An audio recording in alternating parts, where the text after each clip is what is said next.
Hello everyone, I hope you're all well. Today I wanted to show you some of my favourite editions of my favourite books because I am a little bit of a magpie, especially in charity shops, looking out for certain more niche editions, I guess, of my favourite books, from movie tie-ins to anniversary editions to just different covers I find really beautiful. So in this video I want to talk you through, most of these are classics.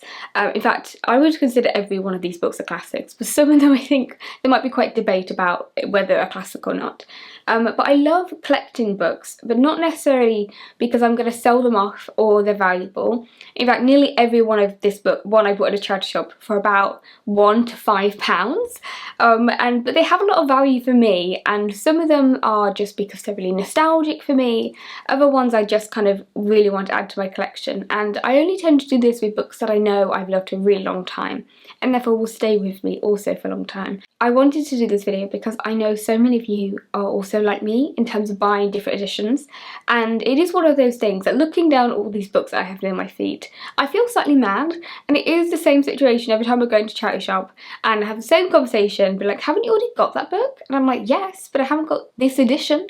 I haven't got it in red, and that is something that happens a lot whenever I go shopping, and I am very happy that I've given all these books a home, and I hope to add to the collection. So maybe I do this video every so often when my collection of these certain titles grow. There are also books here that are not included that I'm looking at for certain editions of, but I am not allowed to buy any online.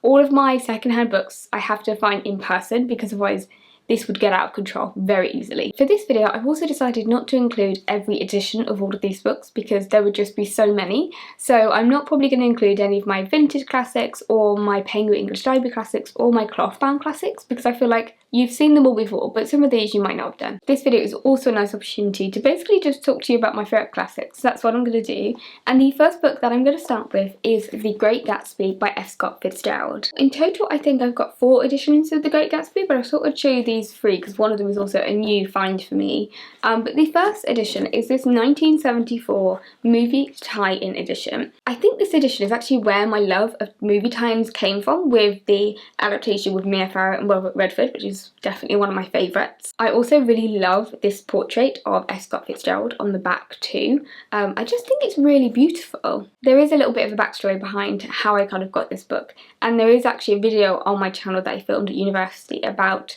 the previous owner of this book.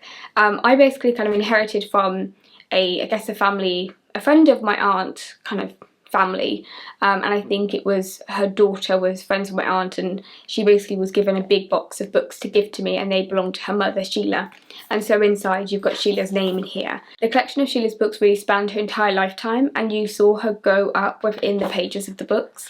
And so I've kept quite a few of Sheila's editions, but this is one of Sheila's, and every time I open it and I see her name, even though I never knew who Sheila was, I still feel very connected to Sheila, which I kind of love.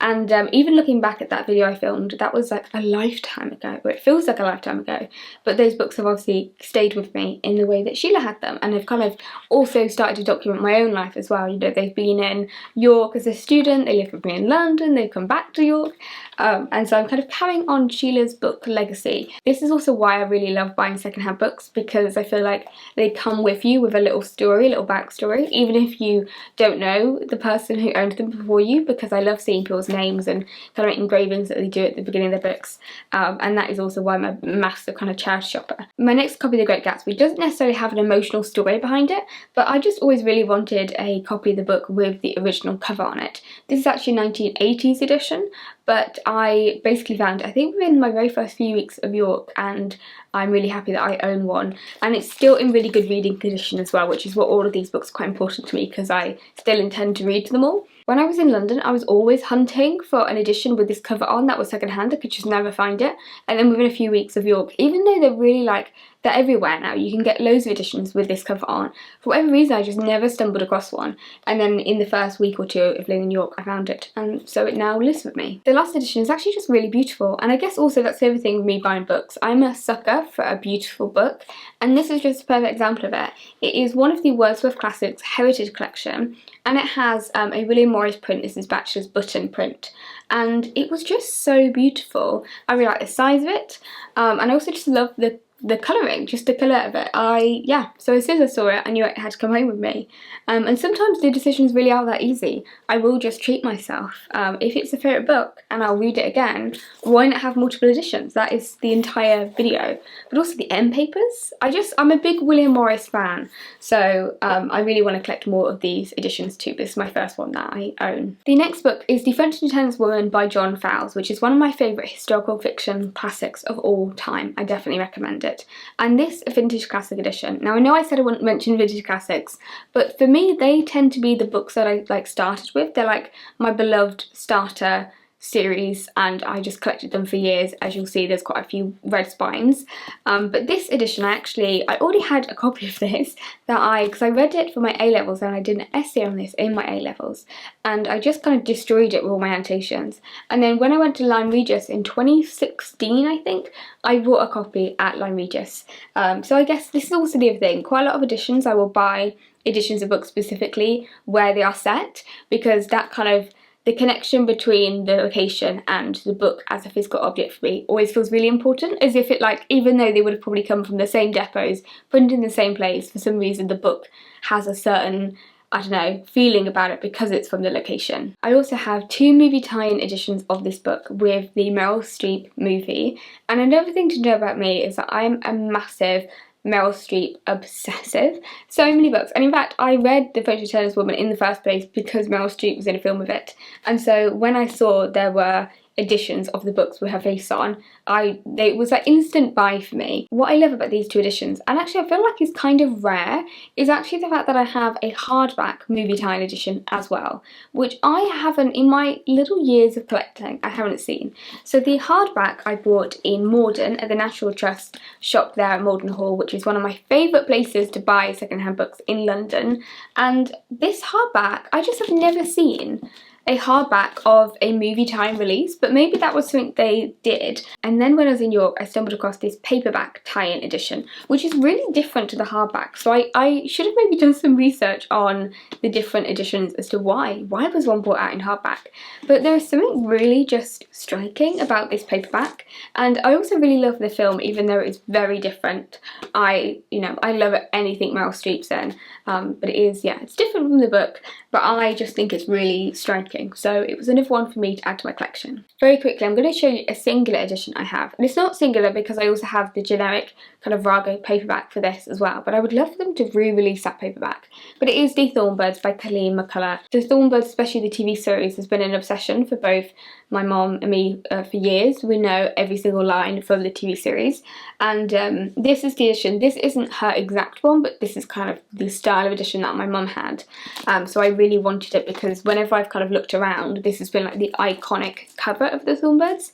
I really want them to do more editions, but the other edition that I really want, and I think I may buy online, which I know goes against what I always say about not buying anything online, but if there was a TV tie-in edition of this book with like Ralph de Bruxar and Meggie on the front, I would pass out. It would be a dream for me. So maybe I do have a look, but if anyone has one, please donate one to me. If anyone finds them in any charity shop, genuinely I will send you money, in fact, if you are able to ever find one.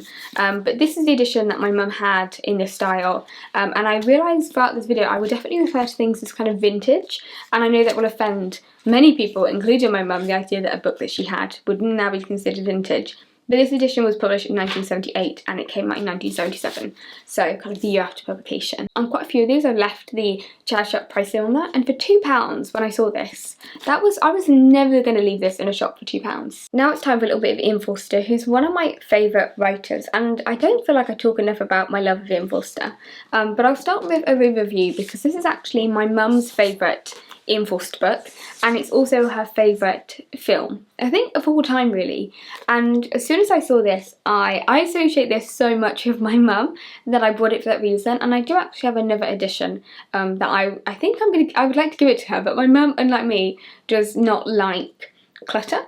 I am seriously so different to her that actually if I gave her multiple editions of things, she'd be like, why would I need them? I can only read one of them, which is completely the normal response, but I do have it in case she wants it. Ever since I found this in Malden, I was on the lookout at every charity shop, and that's the way I always do it. I have like a list of books in my head.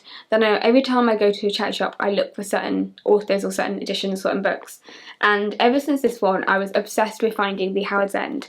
And then when I came up to York, I found it. In the same way that I think people do kind of like personality tests, whether they are a Jane Eyre kind of person or whether they're in Heights. That's how I feel about a review and Howards End. I feel like which one is your favourite, I think, says something about your personality. And mine is Howards End. This film in particular is one of my favourites of all time. I love it so much. Emma Thompson, Anthony Hopkins, Helena Bonham Carter, Samuel West, like the cast is just phenomenal. Going back to just really beautiful books, I think this is one of the prettiest books that I own, and it's also why I'm a little bit of a defender of a movie tie-in edition when they are done really, really well, which this cover I would have on a massive poster if I could do. My next Ian Forster is actually a really new edition for me, and it's actually a series I'd quite like to collect, and it is these hardback re-releases by Sceptre of the editions. Now, there's a few things that I really like about it. One is hardback. Whenever I really love a book, I always like to have a hardback edition I can keep on my like collector's shelf, which is just behind me. And I feel like Howards End, some of the more modern classics don't always have beautiful hardbacks. So for instance, even though this has a Plain English Library edition, which is my original one, which I love, Howards End never made it to the cloth-bound classics. And I have a lot of questions about the cloth-bound classics, or which books get made into cloth-bound classics edition, because I feel like, I mean, if they did a Howards End one, I'd definitely buy it. Underneath the flaps, and I work in publishing, but I don't know what these are actually called when it's like not all around the book. Someone tell me, but underneath you have this really beautiful painting of a house that's obviously Howards End. I mean, look at that. I mean, look at that.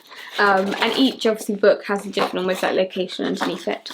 And I would love to collect the whole collection. But it's nice to have a hardback on my shelf. Not only are some movie tie editions just really beautiful, they're kind of nostalgic for me because they are often the way that I find out about the books. So for instance, this is my original copy of Antonia Fraser's Marie Antoinette, one of my favourite historical biographies, and I bought this, I remember really clearly actually picking this off the shelf at Waterstones because I was obsessed with the film at the time. This is the 2006 edition. I also think this is just, I mean, the whole film is so aesthetically stunning. The book of course is really beautiful too, but I remember being so obsessed with Marie Antoinette and just carrying this book around with me for ages because I was like 11 when I bought this book and when I read it, and then inside I kept the book which inspired the film little sticker as well, which is kind of very typical of me. And then when I was in London I stumbled across this first edition hardback actually, and I don't normally care that much about editions or how old books are. I'm not really into like old books because they're old, but this is the first edition and it's in really good condition, and the beautiful blue just drew me to it. And this now, it looks like it was just on someone's shelf and has never been read,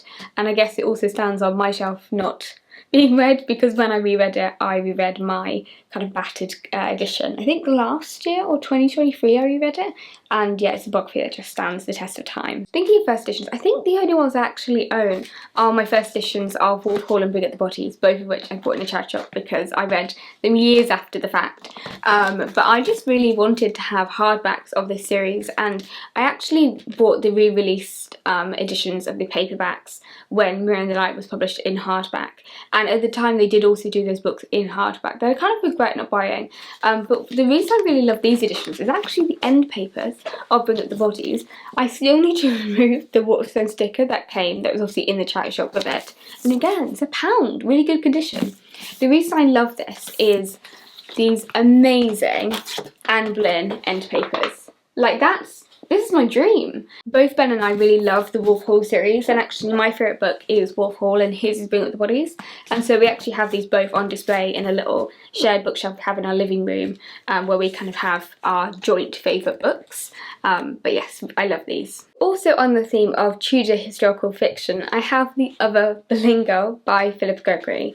Now this is a book that I haven't read since I was 10, I believe, or even younger than that, and I was already obsessed with Anne Boleyn and the Tudors, but this was my first piece of historical fiction, adult fiction, that I had ever read, and because of that it has a really special place in my heart, and I will actually be rereading it ahead of her new release in October with the third book in her Boleyn series, and I'm really excited for that, even though I know, now having read a lot of history, that it is not accurate, but she's a really good kind of page-turning writer, and so I'm looking forward to rereading it. I'll start with my original copy because I took this book absolutely everywhere.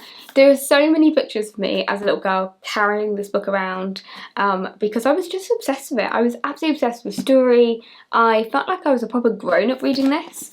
In fact, I just remembered I must have been 11 or 12 when I read it, because at the back it says The Other Boleyn Girl Wins Best Book Award 2007, which was obviously an award I was running, the best book of that year for me, which is so cute, my little handwriting. And then at the front I've got my little name in the front, which I remember doing quite a lot, especially when I took books to school, which is where this book came with me nearly every day. But this book means a lot to me because it was, again, another moment for me in my love of the Tudors, and it also then, I kind of had a full circle moment in my own publishing career when I went to HarperCollins and worked closely with the editor of this book. And then when I was there, she sent me home with the whole re-editions of Philippa Gregory, and I have the Other Boleyn Girl of that edition. This is the re-release of the Other Boleyn Girl, but I just don't think we'll ever get over how beautiful these covers are. And I know in publishing now this style is slightly old-fashioned, but I still think a cover like this is just the highest quality in my mind of historical fiction, and I am intrigued whether they will re-release The Other Boleyn Girl ahead of the third book. And I kind of hope they do, just so it's another one to add to my collection. When I was working at HarperCollins, I actually got to meet Philippa Gregory, which was one of those moments when, as I said, I've come full circle. And now my boss, our CEO at Boldwood, also worked really closely with Philippa Gregory, and especially on The Other Boleyn Girl. So I work with people who made those books happen, which is insane to me. And when I was charity shopping again, I found a first edition hardback of The Other Boleyn Girl, which again is just really beautiful. And I don't know why, sometimes when I buy books like this, I'm like, why do I need them? And then there's a part of me that goes, little Claire would have loved a hardback of The Other Boleyn Girl. I remember when The Other Boleyn Girl came out, and in fact it wasn't The Other Boleyn Girl, it was The Boleyn Inheritance, because there was like big posters in our Waterstones, and I just remember being like, my eyes just going even bigger than they are, with excitement that I could read fiction about the Boleyns. And so sometimes I buy things because I know little Claire would have wanted them. Going back to little Claire for a moment, we have to talk about Twilight, because Twilight made me, growing up, even though I was already a massive reader before Twilight, I was obsessed with them as a teenager, and I have a lot of nostalgia and love for the first book in particular, and also for the film too. And I have my original cover with, you know, the black cover, but this edition, this white edition, was actually the perfect example of buying things that little Claire would have loved, because I actually bought this a year or two ago, the full set in these white editions, because I remember when these first came out, and I remember really, really wanting them because I thought they were so beautiful, but understandably I couldn't afford, also I just couldn't justify buying books that I already had. But now I have my own adult money, this is what I do. I buy things because I love them and I want to keep them. And it's also the reason that I will be buying the collector's edition of Twilight for its 20th anniversary this summer as well. It comes out in September, and so there'll be more editions added to this collection. The next edition is a charity shop find of my original copy. So before I had the copy with just black and the apple on it, I also had the movie tie edition because I got introduced to Twilight via the movie, and in fact it wasn't until New Moon I think came out that I got into it. But with Twilight, it is something that I very quickly got rid of this copy to get the kind of non-movie time edition. And because I have watched the Twilight movie so many times now, and it is my comfort movie really, I wanted to buy this edition just for pure nostalgia because I remember carrying it around. I remember actually missing a bus stop once because I was reading this copy of this book. And even though I know the words are the same inside, there's something I just remember young Claire so fondly when I look at this edition. But what I've also realised is that I've been trying to find the movie time editions for ages, for literal years, and at the time I think the charity shops were just so inundated with all of these editions over the time the books just got pulled. And now when I'm trying to look for them, I've only just found this one last year, and I would like the full collection, but I just can't find them anywhere because I think, you know, all of these books as well will just get pulped. And I know this video can feel a bit like overconsumption, but in my mind, I'm just saving books from being pulped and donating to charity at the same time. So actually, this is all a charitable enterprise is what I'm doing right now.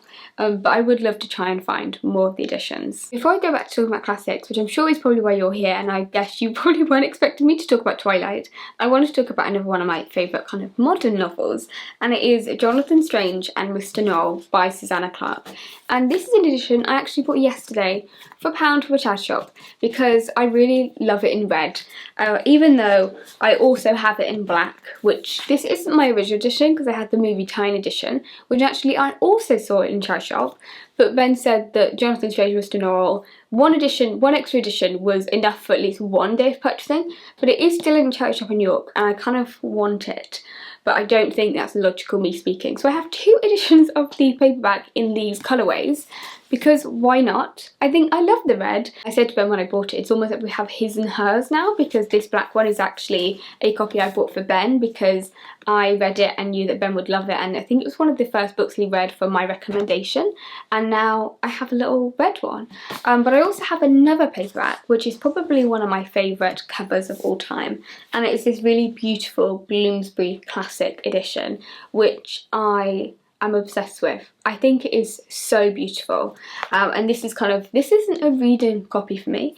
I'm definitely probably going to reread one of these because I want Ben and I to have like a read along in the winter in York. Jonathan Strange and Mr. Knoll is one of those books that if there is like a special edition that's brought out, like a classic edition or collector's edition, I will be buying it, and indeed I did. And most recently, they released a 20th anniversary edition in hardback and paperback, and so I bought the hardback because, as I said, I love having my favourite books in hardback, especially just books that I know mean a lot to me and I will reread multiple times. And again, I kind of talk about these books like, I mean, maybe not Twilight, in fact, actually probably Twilight as well. I always talk about them like my casket books, like these are the books that are going to be buried with me, and therefore I think it's fine that I buy editions. The only thing I wish that was a little bit different about this edition is that the underneath of this really beautiful hardback has nothing. And I feel like they could have put a mirror here, they could have done something really cool in foiling with this, and they didn't. And I'm kind of sad about it, but I do really love this colour still. And again, it's nice to have a hardback, but yeah, a little bit of a missed opportunity, I feel. Moving back to some of my favourite editions of classics, and I have to start with this complete novels of Jane Austen, with Colin Firth and Jennifer Ely on the front. This is my favourite adaptation of Pride and Prejudice, and I saw this on Melena's bookshop store, which I will link below, and as soon as I saw it, I was like, it has to come home with me. I'm completely obsessed. Now, I don't think this has ever been read, and I don't know if I would personally read the complete novels in one go, but I will buy anything with Colin Firth on the front. I've also spoken recently about how I now really like the Pride and Prejudice with Keira Knightley in, and whether I would like an edition of that movie tie-in too, and the answer is yes. Yes, I would. I also have the original tie-in of Pride and Prejudice, and when I found this, I felt like I had won the lottery, but it's one of those books now that I keep going into loads of charity shops and keep finding it after years of just never seeing anything. I've now at least seen 2 or 3 copies of this just in York. So I don't know what's going on, whether everybody just kind of is giving away all their editions, but I'm very happy and very lucky to have one. In terms of other editions of Jane Austen's work that I have to give a special mention to, it would be the Macmillan's Collector's Library in collaboration with Jane Austen's house, because these books have or feature the original, or what they think is original wallpaper from Jane Austen's house. And I am obsessed with Jane Austen's house. I think it's one of the most beautiful places you can go and visit, and I loved the wallpaper. They're so beautiful and also are so closely linked with the writer herself.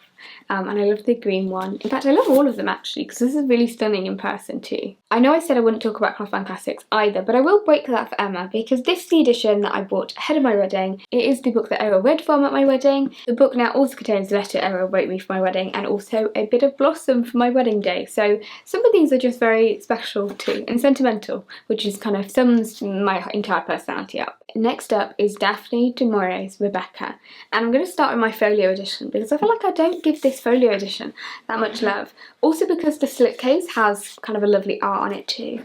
And then you open it and unveil.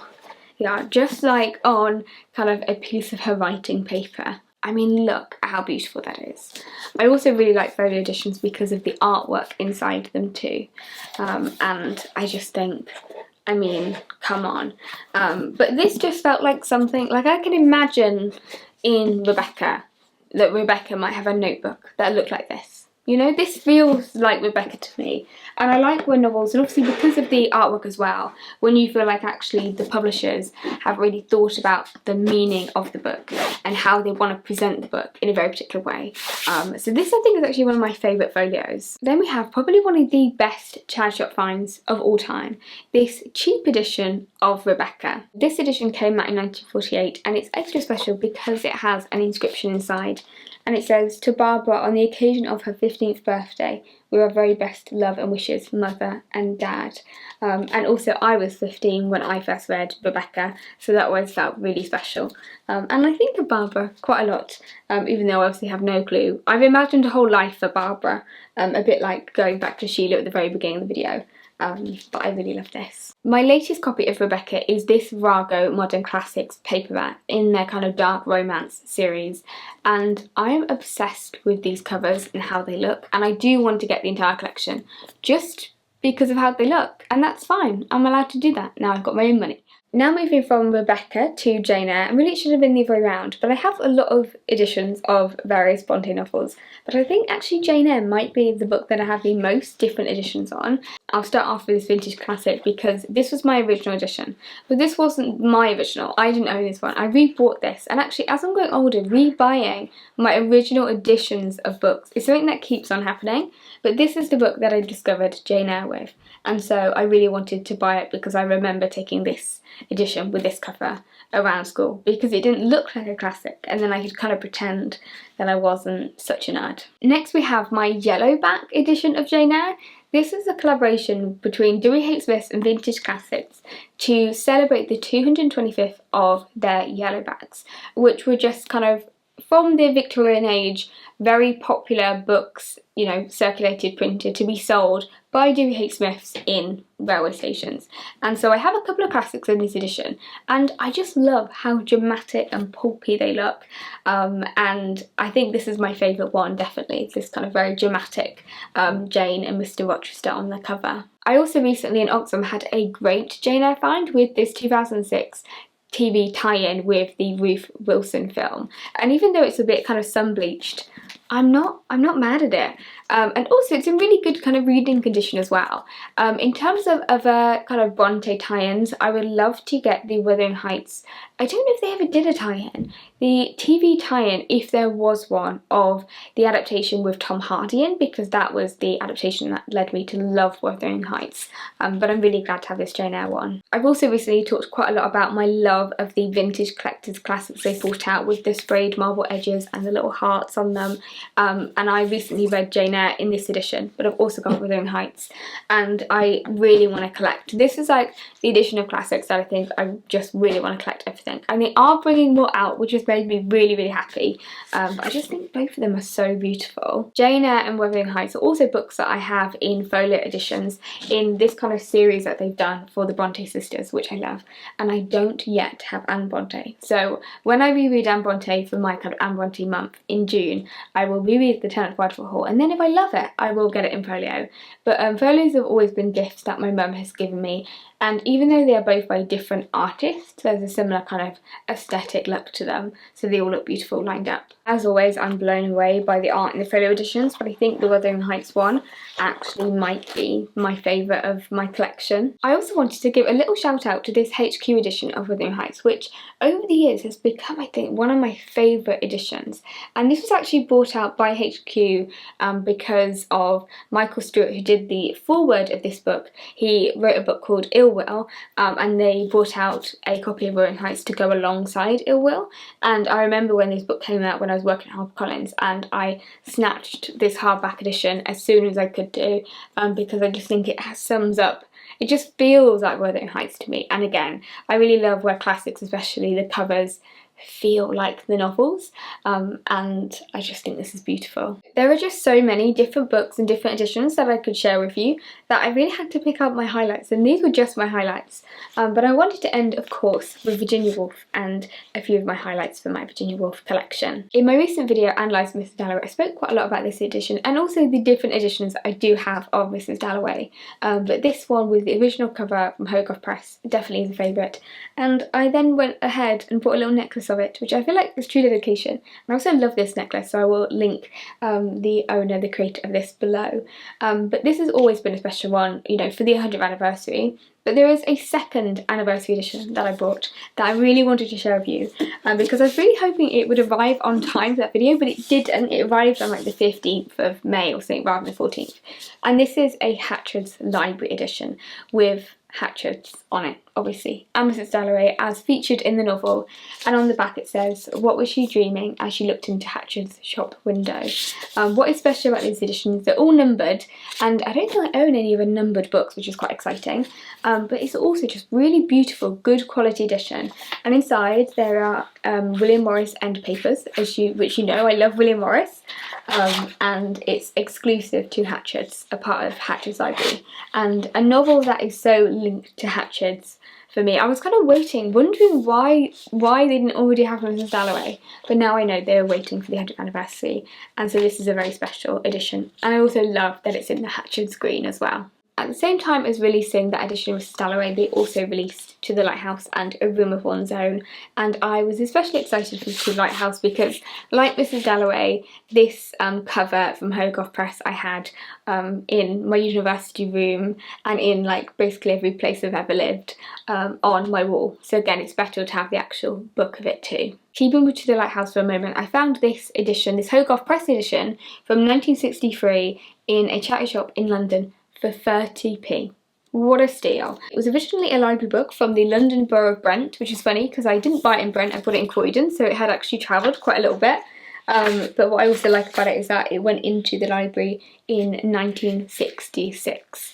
And so I really wish I had like the thing of like how many all the people had checked it out. But I really like that I now have this edition from the London Borough of Brent. So it now lives with me. So from being in a library in the 60s, it now is on my shelf. Then with A Room of One's Own, my best friend, who's Spanish, bought me back a Spanish edition. I think this actually was her edition and I didn't think she was ever going to read it. A Spanish edition of A Room of One's Own. I have no intention to read Spanish. In fact, she has, over the years, tried to teach me Spanish and it has failed miserably. It's not my language of choice, I guess, to learn. I struggle with it, if I'm honest. It doesn't sound good, but I really like that she thought of me and gifted me this edition, because I will always think of her, mainly because she's the only person I know who can actually read it to me. So maybe I should get her to do that one day. Not that I could understand it even if she did. That doesn't even make sense. My approach to all of the titles featured in this video, and in fact all of the other ones that I have duplicates of on my shelf, is that if there are new editions of them that I either find in charity shops or that are released, I will buy them. This is another example of a hardback I've got of To the Lighthouse. I just think this edition looks really cool and I wanted it, and I don't really see this edition or this collection in the UK that much either, but I love having a hardback, as I've said. I've also been collecting the Gower Street editions of Virginia Woolf's works, which was a collaboration between Gower Street Waterstones and Bloomsbury Publishing, and I think it's in the Orlando one. Yeah, I've got, oh, it's not that well stamped, but I've got a stamp of Gower Street. I don't think I have a stamp in the Jacob's Room one actually. Let me just check. No, I didn't have a stamp for that, but they do a Gower Street stamp, which I believe they stamp in these editions. The final book, the final edition that I want to share with you is, of course, the iconic Penguin classic, and I have The Waves in this edition. I think it's a truth universally acknowledged, wrong author, that everyone loves these designs, and I also realised I should have mentioned earlier some of the different Agatha Christie's I have, but I also have a Penguin classic of The Murder of Roger Ackroyd in the green in the crime edition, along with the standard fiction edition. And I do have quite a few of these different books, but I don't necessarily have enough yet to have a full shelf of them, so I kind of have them scattered around the house as kind of like pretty objects, because at the end of the day, the text is important, but so is the paratext, so is everything else that makes the book what it is. Books are physical objects, and they're kind of the aesthetics of them, the way the books are presented to the reader by a publisher is just as important in a different way, and deserves to be studied and thought about and enjoyed and take pleasure from. So even though I know many people will be like, why do you have so many editions? And there is a part of it just wanting to treat myself. Completely true. But there's other part of me that I love publishing. I love the decisions that go into classics. I love the typography, the way they're typeset. Everything about books is what I love. And so thank you for watching this video, and I hope you've enjoyed seeing a few of my different duplicates, a few of my different kind of editions that I collect. I keep thinking of even more books with different editions I want to talk to you about or mention or show you. Again, my channel is a show and tell channel, but we have to have a moment for the iconic Lady Chatterley's Lover cover, because whenever I think of that book, I think of this image. But I hope you enjoyed this video, and please let me know if you, like me, also collect favourite editions of your favourite books, or just unique editions, or whether you really love old books and you collect for different reasons. Do you collect folios? Please let me know. And if there are any books that you're always on, you know, looking out for at charity shops, let me know, because you never know, I might be able to find one for you. So please send them on to me, and if you're at the end of this video, please leave a book emoji. It's the only one. I am now surrounded by books all around my feet, so I need to put these away. But I will keep buying books and keep sharing them with you, and I hope you are here with me for the journey. Anyway, thank you for watching, and I'll see you again soon in another video. Bye!